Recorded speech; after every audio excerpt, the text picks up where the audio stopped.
अस्सलाम वालेकुम everyone. Previous video में हमने लैंग्वेज ट्रांसलेटर और मेमोरी यूनिट के बारे में काफ़ी डिटेल में पढ़ा था। तो आज हम उसी चैप्टर को कंटिन्यू करते हैं। Chapter 1 basic concept of information technology. तो आज का जो हमारा टॉपिक है वो काफ़ी इम्पॉर्टेंट है, पेपर में भी काफ़ी बार पूछ लिया गया है। तो हमारा जो टॉपिक है वो है classification of computers according to technology. अब कंप्यूटर टेक्नोलॉजी के हिसाब से कितनी क्लासिफिकेशन है, कितनी क्लास में डिवाइड हैं, इसी को हम जान लेते हैं। तो कंप्यूटर जो हैंगे क्लासिफिकेशन के लिहाज से, अपनी क्लास के लिहाज से तीन तरीके से डिवाइड हैंगे। सबसे पहले एनालॉग कंप्यूटर, एक एक डिजिटल कंप्यूटर और एक हाइब्रिड कंप्यूटर। तो computer can be classified based on their technology. अगर टेक्नोलॉजी की बात करें, कंप्यूटर कुछ कैटेगरी में डिवाइड हैं, जो कि यहाँ पे पहली कैटेगरी जिसमें से हमारी है एनालॉग कंप्यूटर। इसके हम एग्जांपल्स यहाँ पे देख सकते हैं एनालॉग कंप्यूटर्स की। एनालॉग कंप्यूटर्स वो सारे कंप्यूटर्स होते हैं जो हमें वेव्स की सूरत में चीज़ों को बताते हैं। जैसे कि हम देख सकते हैं, ये हमारे पास गाड़ी का एक स्पीडोमीटर है जिससे हम गाड़ी की स्पीड देखते हैं। ये हमें कैसे वेव्स में इसका कांटा बता रहा है, स्पीड हमारी कितनी हैगी। तो यही सब हम कह सकते हैं एनालॉग कंप्यूटर। यही हमारी यहाँ पे भी इस मशीन में, हार्ट बीट की मशीन भी बिल्कुल ऐसी होती है, जो कि हमारे पास वेव्स की सूरत में हमें बता रही हैगी कि भाई कैसे हमारे वेव्स चल रही हैं। या और भी मतलब कि अगर हमें चेक करना हो, समद्वीप सी को चेक करना हो, उसको भी हम वेव्स के थ्रू चेक कर सकते हैंगे। या हमारे पास कोई भी मीटर होता हैगा, उसे भी हम एग्जांपल ले सकते हैं एनालॉग कंप्यूटर की। या हम एक और एग्जांपल ले सकते हैं एनालॉग कंप्यूटर की, जैसे हमारी वॉच हैगी। वॉच जो हमें कांटे से टाइम बता रही होती है, वो भी बिल्कुल एक एनालॉग कंप्यूटर की एग्जांपल्स है। यानी ये तरीके का कोई भी कंप्यूटर आपको इस तरीके से अगर इंफॉर्मेशन बता रहा हो, तो हम उसे कह सकते हैं एनालॉग कंप्यूटर।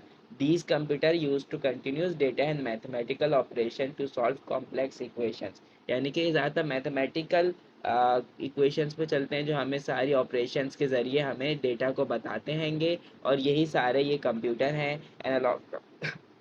एनालॉग कंप्यूटर ज़्यादातर साइंटिफिक रिसर्च में इस्तेमाल होते हैं या इंजीनियरिंग के किसी सिमुलेशन में इस्तेमाल होते हैं। तो ये कुछ एग्जांपल है उसके। Analog computer are used in weather prediction, weather predict करना हो हम एनालॉग कंप्यूटर्स के थ्रू कर सकते हैं। एंड फ्लूइड डायनामिक सिमुलेशन, यानी फ्लूइड के ज़रिए कोई भी चीज़, मौसम वगैरह या फ्लूइड के बारे में अगर हमें पता करना हो, तो हम एनालॉग कंप्यूटर से पता कर सकते हैं। बाकी बेसिक एग्जांपल मैंने दी, गाड़ी का एक स्पीडोमीटर हो सकता है एनालॉग कंप्यूटर की। कोई भी, जैसे ये हमारा मीटर है यहाँ पे, एनालॉग कंप्यूटर हो सकता है। गैल्वानोमीटर, ये सारे एनालॉग कंप्यूटर्स हो सकते हैं। इसके बाद ये हमारी हार्ट बीट की मशीन, जैसे अगर हम देखें, जो वेव्स के थ्रू हमें बीट्स बता रही होती है कि इंसान की धड़कनें कैसी चलनी है, वो भी एक एनालॉग कंप्यूटर ही है। वेव्स के थ्रू, जो भी कंप्यूटर वेव्स के थ्रू आपको बता रहा है, वो सीधा सीधा एनालॉग कंप्यूटर है। अब अगले हम बढ़ते हैं डिजिटल कंप्यूटर। डिजिटल कंप्यूटर, अब वो भी हम एग्जांपल के थ्रू जान सकते हैं। अब डिजिटल कंप्यूटर वो कंप्यूटर्स होते हैं जो 0 और 1 डिजिट्स के थ्रू हमें बता रहे हैं,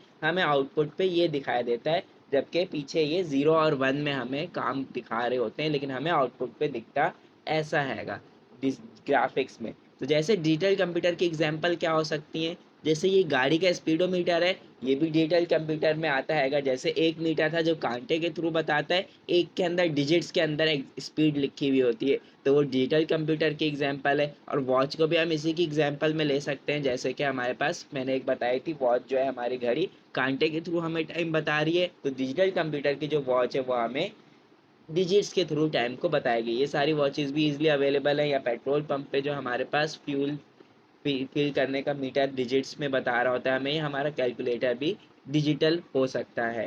तो इसी के बाद कैलकुलेटर होता ही डिजिटल है। इसके बाद हमारे डिजिटल कंप्यूटर की डेफिनेशन जाने, तो these are the most common type of computer. ज़्यादातर कॉमन यही है।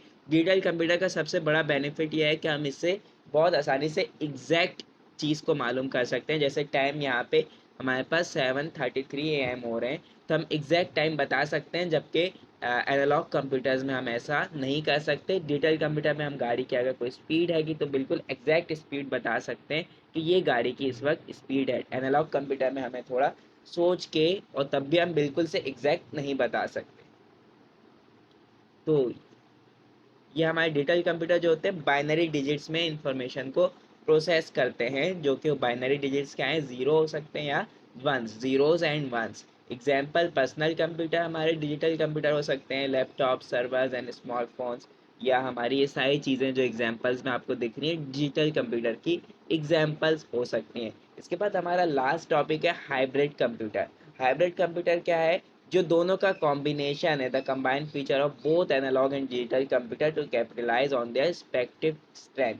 यानी कि अगर हम दोनों चीज़ें, जैसे कि एक हमने इस यहाँ पे टाइम लिया, एक हमें वॉच है जो दोनों तरीके से टाइम को बता रही है, हमने कंबाइन कर दिया, जिसके अंदर हमारे पास डिजिटल भी आएगा कंप्यूटर और एनालॉग कंप्यूटर भी है। दोनों कंप्यूटर्स को मिला दो तो वो क्या बन जाता है? Hybrid computer.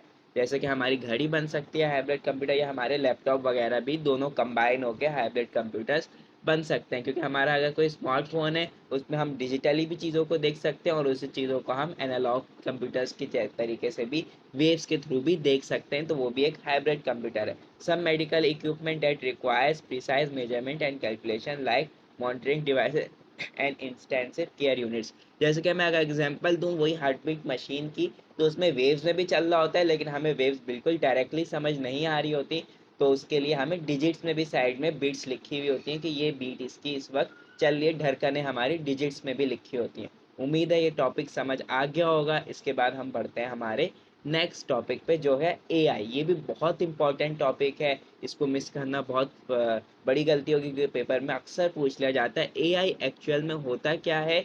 अगर हम कोशिश करके एक मशीन में उसका अपना दिमाग डाल दें कि वो खुद भी कोई चीज़ सोच सकती है, किसी प्रॉब्लम का सॉल्यूशन निकाल सकती है, तो वो कहलाएगा आर्टिफिशियल इंटेलिजेंस। यानी कि मशीन के पास अपनी सोचने की सलाहियत, मशीन खुद से भी फैसले ले सकते हैं। अगर हमारा कंप्यूटर हैगा वो अगर खुद से कोई फैसला लेता है तो वो आ जाता है आर्टिफिशियल इंटेलिजेंस में, यानी कंप्यूटर खुद से कुछ कर पा रहा है।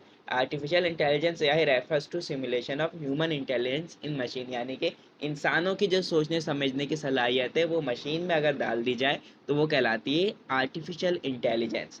तो enabling them to perform task that typically require human cognitive abilities. उन टास्क को सॉल्व किया जा सकता है जो कि इंसान सॉल्व कर सकता है, अगर मशीन भी वो सॉल्व कर पाए तो वो उसकी एआई कहलाएगी। Here are easy and short example. कुछ आसान हमारे पास एग्जाम्पल है जिनके थ्रू हम एआई को और बेटर तरीके से समझ सकते हैं। फॉर एग्जाम्पल हमारा वर्चुअल असिस्टेंट। वर्चुअल असिस्टेंट क्या है? जैसे कि हमारे पास एलेक्सा हो गई, गूगल असिस्टेंट हो गया या सिरी हो गई। ये क्या करते हैं, हम कुछ भी इनको वॉइस से इनपुट दें तो ये उसको पूरा खुद ब खुद करने लग जाते हैं। फॉर एग्जांपल अगर मैं इनमें से किसी को भी वर्चुअल असिस्टेंट को कहता हूँ यूट्यूब ओपन करके इस पर कोई वीडियो ओपन करो, तो वो ये आसानी से कर देगा खुद ब खुद। मैं सिर्फ उसको बोलूँगा, या मैंने एक वर्चुअल असिस्टेंट को बोला कि किसी को कॉल लगा दें, कॉन्टैक्ट नंबर मैंने बता दिया कि ये नेम है उसका, ये नाम है, उसके कॉल लगा के दे दो। अब मैंने तो सिर्फ बोल दिया, अब कैसे करना है क्या करना है वो सारा अंदाज़ा इस वर्चुअल असिस्टेंट ने खुद सोच के लगाया, जिसे हम कहते हैं एआई, यानी आर्टिफिशियल इंटेलिजेंस इसके पास अपनी मौजूद है। वर्चुअल असिस्टेंट क्या करते हैं? एआई का यूज़ करते हैं हमारी आवाज़ को सुनने के लिए, वॉइस कमांड को सुनने के लिए और उसको रिस्पॉन्ड करने के लिए। Help us with task like setting reminders. हम कोई भी सेटिंग इससे कर सकते हैं, कोई भी चीज़ सर्च कर सकते हैं इसके थ्रू, या अपने स्मार्टफोन्स या घर की डिवाइसेस को भी कनेक्ट कर सकते हैं इसके साथ। अक्सर हमें देखने को मिलता है कि लोग क्या करते हैं, स्मॉल डिवाइसेस के साथ अपने घर के अप्लाइंसेस बल्ब वगैरह को कनेक्ट कर देते हैं। वो सिर्फ बोलते हैं कि बल्ब ऑन कर दें तो उनका बल्ब या फ़ैन ओपन हो जाता है। तो ये हमारे पास वर्चुअल असिस्टेंट है, वरना हम अपने मोबाइल में इनसे कोई भी काम करवा सकते हैं। लैंग्वेज ट्रांसलेटर हमारे इसके पास दूसरी टाइप आ जाती है। इसका क्या काम हैगा लैंग्वेज ट्रांसलेटर का? बहुत सारी एप्लीकेशन अवेलेबल है हमारे पास। हम कोई भी लैंग्वेज बोलते हैं, अगर इंग्लिश बोलें तो वो उसको उर्दू में कन्वर्ट कर देते हैं, ये लैंग्वेज ट्रांसलेशन हो कहलाती है हमारे पास। गूगल पे बहुत सारे ट्रांसलेटर अवेलेबल है, लैंग्वेज ट्रांसलेटर्स, जिनके थ्रू हम तो सिर्फ बोल देंगे तो वो भी एआई का इस्तेमाल कर रहे हैं, आर्टिफिशियल इंटेलिजेंस का, हमारी बातों को समझने के लिए और उसी बात को दूसरी जो लैंग्वेज है उसमें कन्वर्ट करने के लिए। तो apps like Google translate use the AI translate text from one language to another. हम गूगल ट्रांसलेट लिख के गूगल पे निकाल सकते हैं हम, तो वो भी हम किसी भी लैंग्वेज पे लिखें उस पर टाइप करें टेक्स्ट को, तो वो उसको दूसरी लैंग्वेज में एआई के ज़रिए कन्वर्ट कर देगा। तो ये भी कहलाती है आर्टिफिशियल इंटेलिजेंस, जिसके थ्रू इंसानों को बहुत सी चीज़ें आसान होती जा रही हैं आजकल। तो इसी के साथ आज का हमारा टॉपिक यहीं तक हैगा। कोई भी आपके क्वेश्चंस हो आप कमेंट में लाजमी पूछिएगा। इसके बाद नोट्स हम डिस्क्रिप्शन में दे देंगे। इसी के साथ अल्लाह हाफ़िज़।